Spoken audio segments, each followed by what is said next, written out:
오늘 말씀의 제목은 부활의 소망 속에서 사는 성도입니다. 근본 부활절 주일 설교에서 우리 기독교 공동체는 역사의 한 지점에서 죽은 자 가운데서 다시 사신 예수님의 부활의 복음에 근거해서 기독교 공동체는 생겨나게 됐다는 말씀을 드렸습니다. 그리고 지난 2000년간 모든 민족 가운데 이 부활의 복음, 죽음을 이기고 다시 살 수 있다는 이 부활의 복음이 전파되면서 사람들은 죽음이 끝이 아니라 다시 살 수 있다는 희망을 갖게 되었다는 말씀을 드렸습니다. 여러분, 이 세계 만민 가운데 사람이 죽으면 그것으로 끝난다, 이런 생각이 바뀔 수 있게 된 거, 죽음이 끝이 아니라 다시 살 수도 있어, 이런 의식의 전환을 가져오게 된 데는 우리 기독교가 미친 영향이 아주 큽니다. 기독교는 죽음을 이기고 다시 사는 부활의 생명을 가진 이런 신앙이기 때문에 이 기독교가 전파되는 곳에는 사람은 죽음이 끝이 아니라는 거예요. 다시 부활하여 살 수 있다 하는 그런 생명의 소식을 사람들한테 심어주는 것입니다. 오늘 읽은 이 고린도전서 15장 말씀은 흔히 부활장이라고 말합니다. 아주 중요한 기독교의 부활을 말씀으로 선포하고 있는 굉장히 힘 있는 말씀인데, 이 고린도전서 15장 말씀을 제가 오늘 저녁에 전체 흐름을 간단히 잠깐 말씀을 드리고 결론 말씀드릴까 합니다. 먼저 그리스도는 우리 죄를 위해 성경대로 죽으시고 또 성경대로 다시 살아나셨다는 것, 그리고 그 당시 12 제자들과 500명 이상의 형제들이 직접 부활하신 그리스도를 목격했다는 것입니다. 한두 명이 보는 것은 뭐 이렇게 심리적인 현상일 수 있지만 500명이 있는 곳에 동시에 그들이 부활하신 그리스도를 목격했다, 그리고 그들 가운데 아직 살아있는 사람들이 있는 것이다 라고 말한다는 것은 역사적인 사실에 근거해서 예수님의 부활을 지금 증거해 가는 것입니다. 그것이 고린도전서 15장 1절에서 8절까지에 나와 있습니다. 그리고 만약에 그리스도의 부활이 없다면 우리 성도의 믿음도 헛되고 우리도 여전히 죄 가운데 살다 죽을 것이요, 그리고 예수 그리스도 안에서 소망을 갖고 죽어간 성도들도 다 망했을 것이라고 합니다. 예수 그리스도 안에 소망을 갖고 죽어간 성도들도 다 망한다는 거예요. 왜냐하면 그 믿음의 대상인 그리스도도 죽어서 산 적이 없는데 그를 믿는 사람들이 뭘 다시 살고 부활할 수 있겠습니까? 그리스도의 부활이 없다는 것은 거기에 속한 우리들도 부활이 없고 죽음으로, 절망으로 끝난다는 것입니다. 그러니까 가정법이죠. 만약 그리스도의 부활이 없다면 그런다는 거죠. 가정법이라는 것은 실제 그런다는 것이 아니고 오히려 더 반대를 강하게 말하려고 하는 것입니다. 그리고 만약에 그리스도의 부활이 없고 성도들이 바라는 소망이 다만 이 세상에서의 삶뿐이라면 모든 사람들 가운데 우리 성도는 가장 불쌍한 사람들이라는 거예요. 있지도 않는 부활, 있지도 않는 내세의 세계를 바라보고 이 땅에서 수고하고 계시지 않습니까? 그렇죠? 지금 뭐 하는 거예요, 지금? 있지도 않는 부활, 있지도 않는 내세, 있지도 않는 하나님 나라라는 것을 위해서 막 사람들, 우리 크리스찬들은 거기에 자기 삶의 우선순위를 두고 달려가지 않습니까? 그 얼마나 허망하자는 거죠. 특별히 사도 바울 같은 이는 결혼도 않고 그 자신이 만난 부활하신 예수를 전하는 것을 위해서 자기의 가지고 있는 지금까지 모든 캐리어, 이 땅에 누릴 수 있는 모든 영광과 그 모든 자기가 가진 유익을 다 내리고 예수 그리스도가 부활하셨고 우리의 구원자시다는 것을, 인류의 구원자라는 걸 전하는 것을 위해서 온 그 유럽을 다 쏘다녔고, 그 다음에 노마에까지 가서 그 부활하신 예수를 전하다가 형장 예수로 살아지 않았습니까?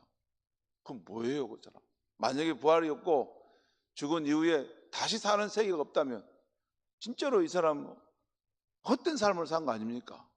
그래서 그런 크리스찬들은 너무나 세상 사람들 앞에서 불쌍한 사람들인 거죠.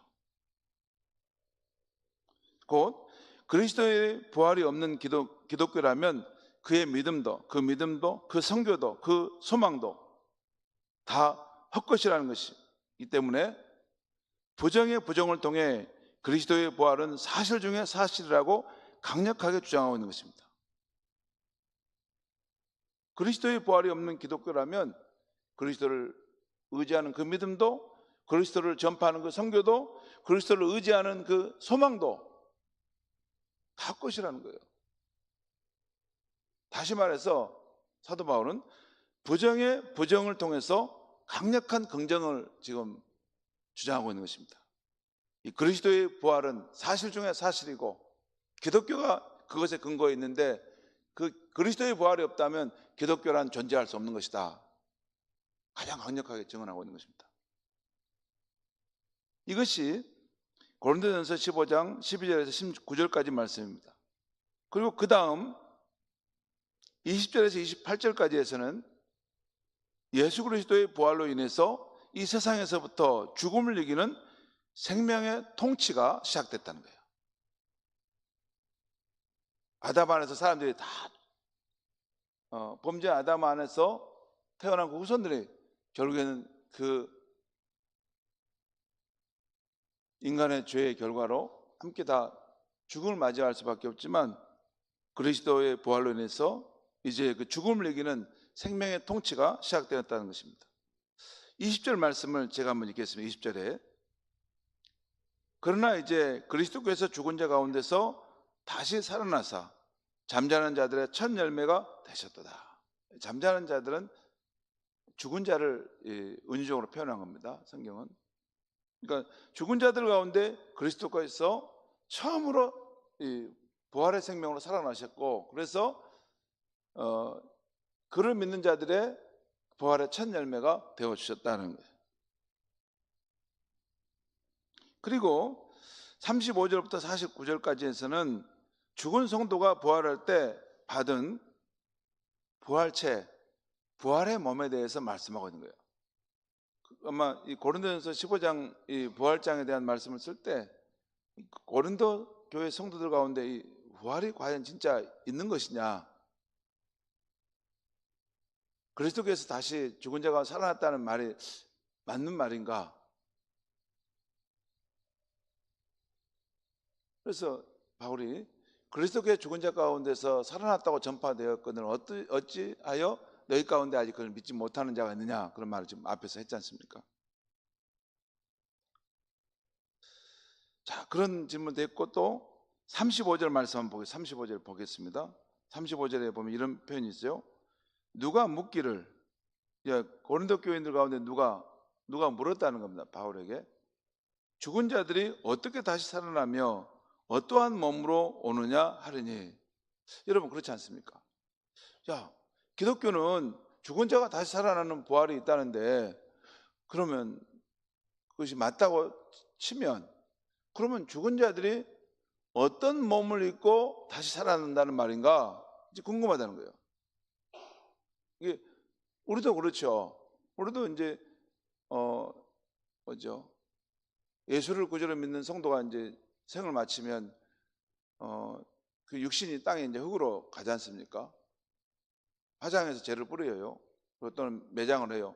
그러면 이게 지금 다 땅의 흙으로 흡수되고 이게 매장해서 이렇게 그 안에 그 썩어지는 흙이 돼버리는데, 아니 부활한다면 그럼 어떤 방식으로 그 몸은 어디서 오는 거야? 이런 궁금함이 있을 수 있죠. 그러니까 이것을 그 당시 고린도 교회 그 성도들 가운데 그런 의문이 있었다는 거예요.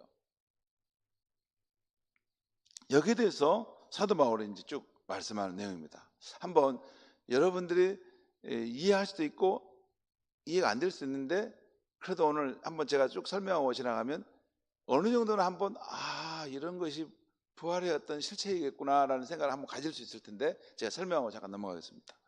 여러분 보세요. 36절부터 제가 읽으면서 설명하겠습니다. 38절까지 제가 읽겠습니다. 어리석은 자여, 내가 뿌리는 씨가 죽지 않으면 살아나지 못하겠고, 또 내가 뿌리는 것은 장래의 형체를 뿌리는 것이 아니요 다만 밀이나 다른 것의 알갱이 뿐이로되, 하나님이 그 뜻대로 그에게 형체를 주시되 각 종자에게 그 형체를 주시느니라. 여러분, 이 말씀 들으면 알쏭달쏭하죠? 이게 무엇을 의미하는가? 제가 이해가 되는 부분들을 몇 가지만 또 설명하고 넘어가겠습니다. 여기 지금 이제 죽은 자들이 어떻게 다시 살아나며 어떤 몸으로 옵니까? 라고 물은 거에 대해서 거기에 대해서 사도 바울이 설명하고 있는 거죠.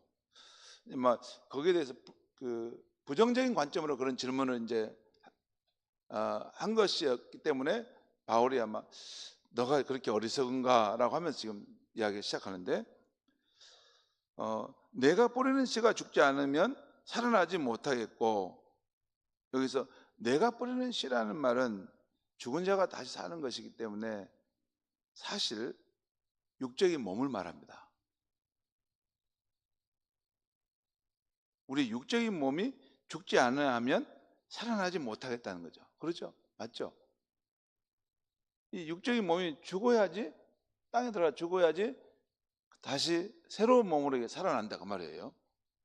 그리고 또 37절에 또 내가 뿌리는 것은 장래의 형체를 뿌리는 것이 아니요 다만 밀이나 다른 것의 알맹이 뿐이로되, 이것도 씨 뿌리는 비유를 통해 지금 설명하고 있는데, 이건 뭘 의미하냐면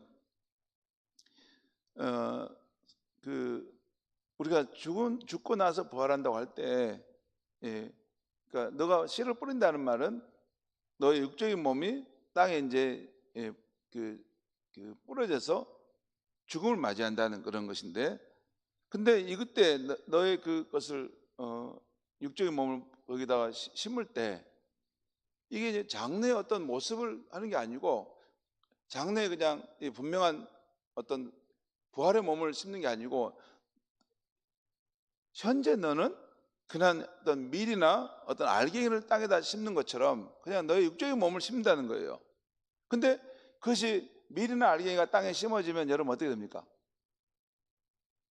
밀이나 뭐냐면 벼 이삭의 알갱이가 그대로 있고 그대로 나옵니까? 아닙니다. 그것이 겉이 부패하고 죽지 않습니까? 우리는 그냥 씨앗을 뿌리고 이 현생 육적인 몸을 뿌리는데, 나중에 거기에 보면 전혀 새로운 또 이렇게 열매들이 맺히고 나오죠. 그처럼 그 새로운 열매들이 나오는 것은 하나님께서 그분의 뜻대로 각 사람에게 형체를 주시는데, 각 종자에게, 그러니까 각 사람이 자기 육신의 몸을 땅에 묻은 때 그 육신의 몸에 거기에 하나님이 부활의 몸의 형체를 입혀주신다 그 말이에요.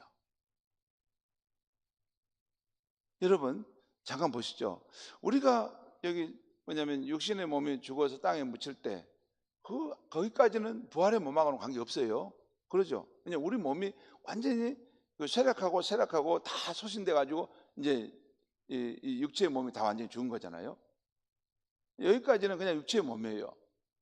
근데 이제 이렇게 해서 우리가 이 땅에 심겨지고 죽어지는 존재가 되면 하나님께서 그분의 이 뜻을 따라서 그분이 생각이 가지고 우리 각 사람의 어떤 신앙의 삶과 이런 것을 그분이 우리가 어떻게 살아왔는가를 보고 거기에 맞게끔 형체를 입혀주신다는, 부활의 형체를. 그 내용이 뒤에 나와요. 뒤에 나오는데 한번 보겠습니다. 39절 40절 제가 간단하게 한번 읽겠습니다. 육체는 다 같은 육체가 아니니 하나는 사람의 육체요, 하나는 짐승의 육체요, 하나는 새의 육체요, 하나는 물고기의 육체라. 40절 하늘에 속한 형체도 있고 땅에 속한 형체도 있으나 하늘에 속한 것의 영광이 따로 있고 땅에 속한 것의 영광이 따로 있으니, 요건 지금 뒤에 말을 설명하려고 앞에 지금 예를 들고 있는 거예요. 여러분 잠깐 보시죠. 우리가 보면 어떤 일을 우리가 여러분이 좀 깊이 생각해 보지 않을 수 있었지만 생명이 여러분 제가 지금 여러분 여기 서 있어 가지고 여러분에게 말씀도 하고 이렇게 활동하는 것은 왜 그래요? 제 안에 생명이 있기 때문에 그렇죠. 근데 보이지 않지만 생명이 반드시 있어요. 내가 만약 이렇게 숨도 안 쉬고 갑자기 쓰러져 가지고 영혼이 일어나지 않으면 그것도 뭐예요? 내게 생명이 끊어진 거죠. 없어진 거예요. 근데 생명이 있는 것은 저 나무는 생명이 없습니까? 저 나무도 생명은 있죠. 근데 나와 다른 방식의 생명의 표현을 지금 하고 있는 거예요. 그러면 여기 나온 대로 여기 보면 이 새들도 생명이 있죠. 그다음에 물고기도 생명이 있잖아요. 물고기 생명이 있으니까 막 이렇게 활동하잖아요. 물고기도 생명이 이렇게 끊어지면 아무 활동을 못 하잖아요. 무슨 말씀이냐면 하나님의 피조물을 보면 생명을 가졌는데 그 생명의 모습이 조금씩 다 다르다는 거예요. 그 다른 생명의 모습을 갖게끔 하나님이 하셨다는 거죠. 자, 그러면서 하늘에 속한 형체도 있고 땅에 속한 형체도 있다.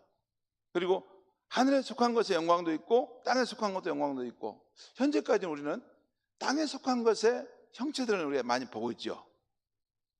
그렇죠?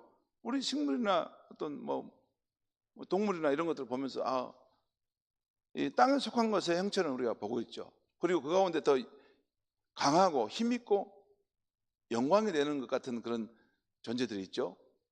왜냐하면 사자 같은 것은 훨씬 더 강하잖아요. 그렇죠? 그렇죠?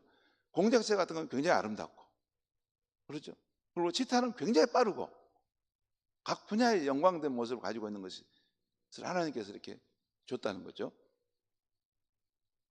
그런데 지금 하늘에 속한 형태는 우리가 지금 다 그걸 아직 감춰져 있기 때문에 다 우리는 알지 못할 수 있어요. 하나님은 알고 계시는데, 근데 분명히 말씀하시기를 하나님이 41절에 해의 영광이 다르고 달의 영광이 다르며 별의 영광도 다른데 별과 별의 영광이 다르도다. 이 말씀은 두 가지예요.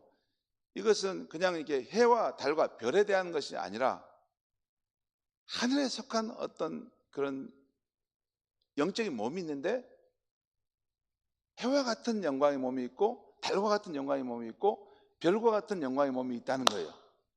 근데 별과 같은 영광의 몸도 별도 다 다양하잖아요. 그렇죠? 그러니까 여기도 보면 별과 별의 영광이 다르도다. 자, 그러면서 42절 이런 말씀 나와요. 죽은 자의 부활도 그와 같으니 하는 것은 앞에 있는 설명했던 것을 근거로 지금 죽은 자의 부활도 바로 이와 같다라는 거예요. 그러면서 여기 보면 썩을 것으로 심고 썩지 아니할 것으로 다시 살아나며 욕된 것으로 심고 영광스러운 것이 다시 살아나며 약한 것으로 심고 강한 것으로 다시 살아나며 육의 몸으로 심고 신령한 몸으로 다시 살아나니 육의 몸이 있은즉 또 영의 몸도 있느니라. 여러분, 이 표현이 우리도 좀 어려운데 우리는 이건 힘든다고 했는데 공동번역 성경은 이렇게 번역했어요. 공동번역 성경에 설명하겠습니다. 거기는 그러니까 썩을 것으로 심고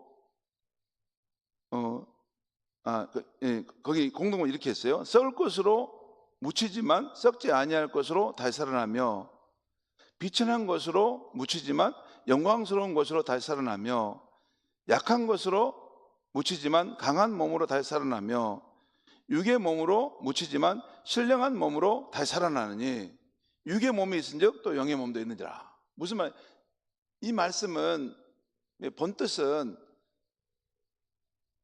부활하기 전에 우리의 모습과 부활한 후에 우리의 몸의 상태를 지금 비교하고 있는 것인데, 부활하기 전에 이 현재 우리가 지금 이 육신의 몸을 입고 죽을 때는 이 모습은 썩을 몸이고 비천한 몸이고 연약한 몸이고 육의 몸이라는 거예요.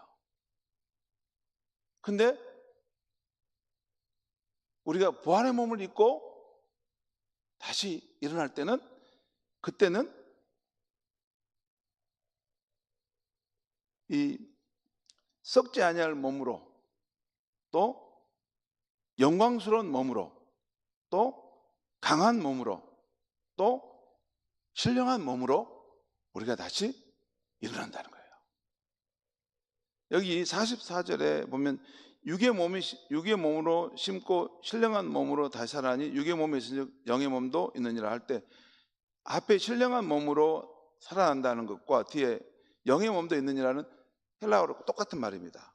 우리 번역 이거 다르게 해가지고 헷갈리게 만들었는데 쉽게 말하면 육의 몸으로 묻히지만 영의 몸으로 다시 살아나니 육의 몸이 있은즉 또 영의 몸도 있느니라. 무슨 말씀이냐면 이걸 소마 푸시킨이라는 말이고 푸시콘이라는 말이고 또 하나는 소마 호니마티콘이라는 표현이에요. 헬라어로 보면 무슨 말씀이냐면 여러분 제가 항상 여러분에게 그 요한복음 말씀할 때 우리가 가지고 있는 이 육적인 생명과 예수님이 우리에게 주신 하나님의 생명이 다르다는 말씀 드렸죠. 우리가 가진 육적인 생명은 이것은 죄 앞에서 무력하게 넘어지고 또한 병들고 쇠락하고 늙고 결국에는 사멸되는 생명이에요. 근데 하나님의 생명, 예수님이 믿는 우리에게 준 그 하나님의 생명, 우리에서 거듭난 생명은 이것은 이 생명 하나님의 생명이고 죽지 않고 영원히 사는 생명인 것입니다. 그러니까 이 말씀은 우리가 이 땅에 살 때 우리가 죽을 때는 이 육의 몸, 이 육적인 몸을 한계 안에서 갇혀서 결국은 죽게 되지만 우리는 그 몸이 예수를 믿는, 그래서 예수의 생명을 받은 사람들은 결코 소멸되고 없어지지 않고 때가 되면 그 생명이 발현돼서 예수님의 부활의 광채를 가지고 우리가 살아난다는 거예요. 그것이 기독교의 부활입니다. 자, 그 다음에 50절에서 57절은 죽은 성도가 부활할 때 그 과정에 대한 설명인데요. 50절 말씀 한번 또 제가 읽겠습니다. 형제들아, 내가 이것을 말하노니 혈과 육은 하나님의 나라를 이어받을 수 없고 또 썩는 것은 썩지 아니하는 것 곧 불멸의 것을 유업으로 받지 못하느니라. 불멸의 것은 공동번역에서 그렇게 번역한 거예요. 여러분 이 말씀은 잠깐 들어보시죠. 또 예를 들어서 이 말씀이에요.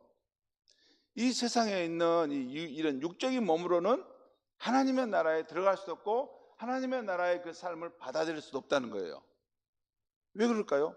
이것은 여러분 육적으로 병들고 쇠락하고 소멸돼가는 몸이잖아요. 이 몸으로는 여러분 하나님 나라의 그 새로운 세상에서의 그 삶을 받아낼 수 없어요. 그 말이에요 이게. 그러니까 썩는 것은 썩지 아니할 것, 불멸의 것을 유업으로 받을 수 없다는 거예요. 무슨 말씀이냐 이 말은 우리가 하나님 나라를 들어가고 그 하나님 나라의 그 놀라운 삶을 살려면 거기에 맞는 새로운 몸을 입어야 된다 그 말이에요. 이 쇠락해가는 이 몸 말고. 그렇죠. 이 몸은 문제가 뭐냐면 항상 병들고 쇠락하고 소멸돼가는 몸이죠. 또 하나는 중요한 건 죄에 대해서는 힘이 없고 무력하고 넘어지는 몸이죠. 그런데 이 하나님 나라는 죄 짓고 사는 몸은 아닙니다. 그런 몸을 있을 수는 없어요. 그러니까 죄도 이기고 그런 것도 올 수도 없을 뿐만 아니라 죄도 능히 이길 수 있고 또한 죽지 않고 영원히 사는 예수님과 같은 그런 생명을 받는다는 것이죠. 그걸 받아야만이 하나님 나라를 유업으로 받을 수 있다는 거예요. 자, 51절 보겠습니다. 자, 그런데 죽은 성도가 그런 생명을 받는 것이 어떻게 일어나는 그 과정을 말씀드리는데 51절 보라 내가 너에게 비밀을 말하노니 지금 바울 사도가 하늘의 놀라운 비밀을 말하는 거죠. 우리가 다 잠잘 것이 아니요 죽을 것이 아니라는 거죠. 마지막 나팔의 순식간에 호련히 다 변화되리니 나팔 소리가 나면 죽은 자들이 썩지 아니할 것 불멸의 몸으로 다시 살아나고 우리도 변화되리라. 여러분 우리가 예수님이 재림하시면 그 나팔 소리와 함께 재림하시게 될 때 그 무덤 가운데 먼저 죽어간 성도들이 호련히 그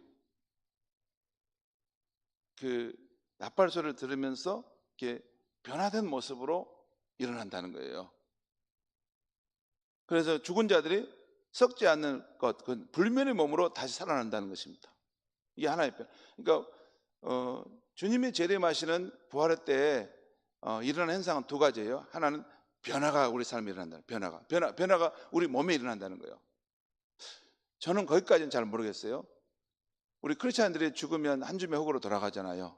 그 육신이 아무튼 거기에 지금 머물러 있고 어디에 있을 거예요. 오랜 100년, 200년, 300년, 500년이 돼도 거기 있을 거예요. 근데 우리 예수님이 오시면 하나님께서 만물을 새롭게 하신다. 그런 일을 행하시면서 이제 천사를 통해 그를 믿는 성도들을 깨우시고 일으키는데, 우리 믿는 자들이 아무튼 그 육신의 그 흐트러진 몸이 예수님의 그 몸처럼 호련히 변화된다. 호련이라는 말은, 그 말의 의미는 이런 거죠. 미처 생각지 못한 사이에 갑작스럽게 그런 일이 일어난다는 거예요. 두 가지예요. 주님의 재림 때 우리 신자에게 일어나는 것은, 여기 표현 방법은, 첫째는 우리가 호련히 주님의 영광의 몸으로 변화될 것이다. 그게 하나고, 또 하나는 여기 보면 53절에 보면, 거기 이 썩을 것이 반드시 썩지 아니할 것, 불면의 몸을 입겠고 이 죽을 것이 죽지 아니함, 불사의 몸을 입을 것이다. 그러니까 호련히 변화되는 것과 하나는, 또한 그 영광의 몸을 우리가 입는다는 거예요. 입는다는 것을 여기 지금 표현하고 있어요. 그래서 여러분, 제가 설교할 때 그런 말씀 하지 않습니까? 부활의 아침에 되면 우리 모두가 영광의 몸을 입으신 그 예수님, 그 예수님의 형체를 우리가 입게 될 것이다고. 지금 그 표현입니다. 지금은 요 육체의 몸은 병들고 죽어가는 죄악의 몸인데, 그때는 예수님의 영광의 몸을 우리가 입게 된다고 말이에요. 자, 그래서 54절, 이 썩을 것이 썩지 아니함을 입고 이 죽을 것이 죽지 아니함을 입을 때 사망을 삼키고 이기리라고 기록된 말씀, 이거 이사야 25장 8절 말씀인데, 사망을 삼키고 이긴다는 말씀이 이루어진다는 거예요. 성취된다는 거죠. 그래서 55절, 사망아 너의 승리가 어디 있느냐, 사망아 너가 쏘는 것이 어디 있느냐, 사망이 쏘는 것은 죄요 죄의 권능은 율법이라. 사망에 대해서 우리 생명, 부활의 생명을 이렇게 바라보고 사는 성도들은 사망에 대해서도 담대하게, 너희가 무슨 힘이 있느냐, 나는 부활의 생명을 가진 자다, 선포할 수 있다는 거죠. 죽음조차도 맞서는 성도가 된다는 거죠. 57절, 우리 주 예수 그리스도로 말미암아 우리에게 승리를 주신 하나님께 감사하노라. 이 말씀은 우리에게 죽음을 이기는 승리를 주신 하나님께 감사한다는 말씀입니다. 여러분, 이것이 마지막에 58절에서 이제 끝나지는데, 이 부활장 고린도전서 15장 전체에 대한 결론입니다. 이것이 결론인데, 한번 58절 말씀을 같이 한번 읽겠습니다. 시작. 그러므로 내 사랑하는 형제들아, 견실하며 흔들리지 말고 항상 주의 일에 더욱 힘쓰는 자들이 되라. 이는 너희 수고가 주 안에서 헛되지 않은 줄 알미니라. 이 말씀 앞으로 하나님께서 우리에게 죽음을 이기는 승리, 영광의 부활의 몸을 주실 것을 그것을 믿고 이 현지적으로 주의 일에 더욱 힘쓰는 자들이 되십시오라고 하는 권면의 말씀입니다. 왜 그럴까요? 그러면서 이는 주 안에서 너희 수고가 헛되지 않은 줄 압니다. 그 말은 뭐예요? 이 말씀에는 굉장히 깊은 연관성이 있는데, 무슨 말씀이냐면, 오늘 우리가 이게 주를 위해서 하는 이 수고가, 이것이 헛되지 않는다는 것은 이 땅에서의 그것으로 끝나버리지 않고 부활할 때 어떤 것과 우리 연결돼 가지고 그것이 하나님 앞에 우리가 영광의 몸을 입을 때 그 반영된다는 것이에요. 그 말씀 이해갑니까? 앞에서 그 해외의 영광이 있고 달의 영광이 있고 별들의 다양한 영광이 있는데, 그때 하나님이 각 사람의 상황에 맞는 그 영광의 몸을 주실 것이다라고 앞에서 말씀하시지 않았습니까? 그런데 우리가 여기서 주를 위해서 이 수고한 것, 힘써하고 노력했던 것, 그것이 이 현재 여기에 있는 것이 나중에 우리가 부활의 그 영광을 입을 때 이것이 헛되지 않고 연결돼서 그 영광을 입는 우리의 모습에 반영된다 그 말이에요. 그러니까 궁극적으로 이 오늘 말씀은 뭐냐면, 마지막 부활의 날에 우리 각자가 하나님이 그 뜻을 따라서 우리에게 영광의 몸을 주실 텐데, 그 영광의 몸이 다 다른다는 거예요. 이 땅에서 주를 위해서 수고하고 헌신하고 자기의 삶을 아끼지 않고 그 나라를 위해 살았던 사람은 거기 합당한 영광의 몸을 우리 주님께서 입혀주신다고 말입니다. 할렐루야. 여기까지 하겠습니다. 기도하겠습니다. 하나님 아버지 감사합니다. 오늘 이 밤에 부활의 소망 가운데 사는 성도라는 주제로 말씀을 전했습니다. 하나님, 앞으로 장차 우리 성도가 받을 그 부활의 몸, 그 영광의 광채를 받게 될 그 몸이 어떤 것이 될지 아직은 숨겨지고 감추어졌지만 오늘 고린도전서 15장 말씀을 통해서 어렴풋하게 우리에게 보여주었습니다. 오늘 여기서 우리가 주를 위하여 수고하고 애쓴 것이 결코 헛되지 않다고 하셨 것처럼 우리가 주를 위해서, 주님의 나라를 위해서, 주께서 우리에게 맡기신 그러한 하나님 나라 사역을 위해서 수고하고 헌신한 것들이 때가 되면 하나님께서 다 그걸 거두시고 또한 그걸 추수하셔서 우리가 부활의 몸을 입을 때 우리의 영광의 몸을 더욱더 아름답게, 더욱더 놀랍게 세워주실 줄 믿습니다. 그 희망과 그 소망 가운데 하나님, 우리가 더욱더 이 땅에서 주를 위하여 살아갈 수 있는 아름다운 믿음의 성도들이 되게 하여 주시옵소서. 예수님의 이름으로 기도합니다. 아멘.